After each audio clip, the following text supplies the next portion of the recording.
અમદાવાદથી સમાચાર છે, જ્યાં ઘોડાસરમાં આતંક મચાવનાર લુખ્ખાઓ સામે ફરિયાદ નોંધી લેવામાં આવી છે। ન્યૂઝ કેપિટલના અહેવાલ બાદ પોલીસે ફરિયાદ નોંધી છે। પીડિત વેપારીની પોલીસે ફરિયાદ નોંધી। ઘોડાસરમાં લુખ્ખાઓએ વેપારી પર હુમલો કર્યો હતો। 15 થી 20 લુખ્ખાઓએ વેપારી પર હુમલો કર્યો હતો। મોબાઈલની દુકાન ચલાવતા વેપારી પર હુમલો કરાયો હતો। લુખ્ખાઓએ વેપારી પાસે 50 લાખની ખંડણી માંગી હતી। વેપારીએ 50 લાખ ન આપતા લુખ્ખાઓ તૂટી પડ્યા। અસામાજિક તત્વોના આતંકની ઘટના સીસીટીવીમાં કેદ થઈ હતી।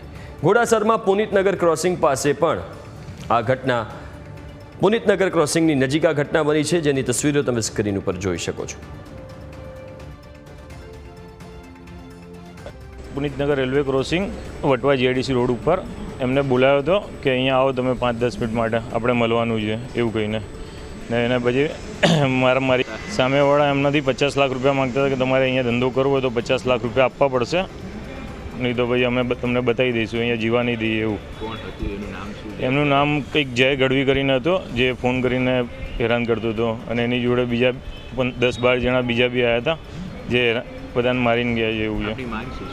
મારી માંગ એ જ છે કે સરકારશ્રીને કે આ બધાને કડક કાર્યવાહી કરે એમની ઉપર, અને બીજી વાર આ રીતે ના થાય કોઈ ગ્રાહક ઉપર કે કોઈ વેપારી ઉપર।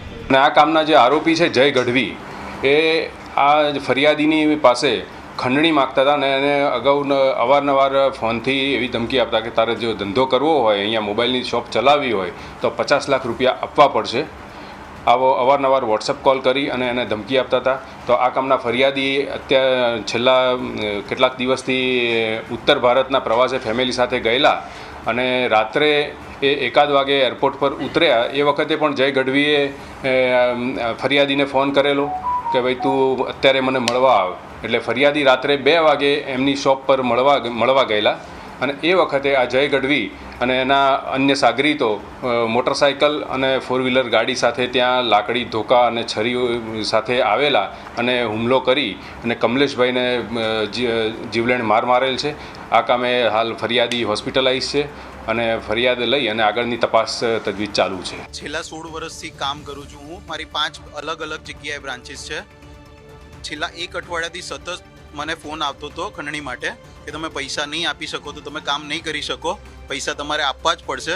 આ બાબતે હું રાત્રે બહારગામ હતો, તરત આવીને ઘરે ફેમિલીને મૂકીને સીધો દુકાને ગયો છું। એ સમયે આ લોકો વાત કરવાના બહાને બોલાવીને મારી જોડે મારી નાખવાની વાત કરી હતી, અને ચપ્પુ, ધોકા, આ સિવાય પાઇપો આ બધું લઈને આવ્યા હતા। સદનસીબે મારા 2 મિત્રો ત્યાં હાજર હોવાથી હું બચી ગયો છું। આ છેલ્લા 1 અઠવાડિયાથી ખંડણી માંગતા હતા મારી જોડેથી। કેટલા રૂપિયાની ખંડણી માંગવામાં આવે? 50 લાખ રૂપિયાની ખંડણી માગે છે। ઘણો મોટો બેકઅપ પાછળથી હોઈ શકે એટલે જ આ ખંડણી માગે છે, પણ એમની પાછળ કોણ બેકઅપમાં છે હું વધુ જાણી નથી શક્યો, પણ વારે વારે મને ત્રાસ આપવામાં આવતો હતો ખંડણી માટે। અમદાવાદમાં કાયદો અને વ્યવસ્થાની સ્થિતિ કથળી રહી છે, અને નિર્દોષ લોકો ઉપર હવે હુમલાઓ કરવામાં આવી રહ્યા છે। ઘોડાસર વિસ્તારમાં પણ મોબાઈલ દુકાન ચલાવતા કમલેશભાઈ ઉપર મોડી રાત્રે હુમલો કરવામાં આવ્યો છે। ઘોડાસર ક્રોસિંગ પાસે શ્રી રાધે કમ્યુનિકેશન સ્ટોર આવેલો છે, જે કમલેશભાઈ જે છે તે ચલાવી રહ્યા છે। કમલેશભાઈ ઘોડાસર અને મણિનગરમાં 4 જેટલા મોબાઈલ સ્ટોર ધરાવે છે, પરંતુ તેમની પાસે છેલ્લા 1 સપ્તાહથી 50 લાખ રૂપિયાની ખંડણી જે છે તે માંગવામાં આવી હતી। જય ગઢવી નામનો આ વ્યક્તિ છે, જેણે 1 સપ્તાહથી વારંવાર ફોન કરી અને તેમની પાસે ખંડણી માંગી હતી। જયભાઈ જે છે તે વારંવાર આ પ્રકારની ખંડણી જે છે તે કમલેશભાઈ પાસેથી માંગી રહ્યા હતા, અને જય જે છે તે રાત્રે 2 વાગે કમલેશભાઈને અહીંયા બોલાવે છે, અને 15 થી 20 લોકોને લઈને આ જય ગઢવી જે છે આવે છે, અને તેમના પર સીધો જ હુમલો જે છે તે કરે છે।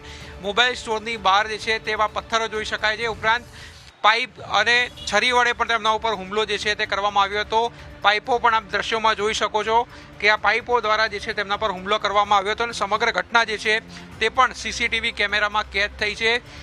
ખાસ વાત કરવામાં આવે તો હોળી પર્વે પણ ક્યાંક ને ક્યાંક ટોળાએ નિર્દોષ લોકો પર હુમલો કર્યો હતો, અને પોલીસે કાયદાનો પાઠ જે છે તે તમામને ભણાવ્યો હતો, પરંતુ ધંધો કરવા માટે ખંડણી જે છે જે રીતે અમદાવાદ શહેરમાં માંગવામાં આવી રહી છે, તેના જ કારણે ક્યાંક ને ક્યાંક કાયદો અને વ્યવસ્થાની સ્થિતિ જે છે તે અમદાવાદ શહેરમાં કથળી હોય તેમ લાગી રહ્યું છે। ત્યારે પોલીસ કયા પ્રકારની કાર્યવાહી કરે છે તે જોવાનું રહે છે।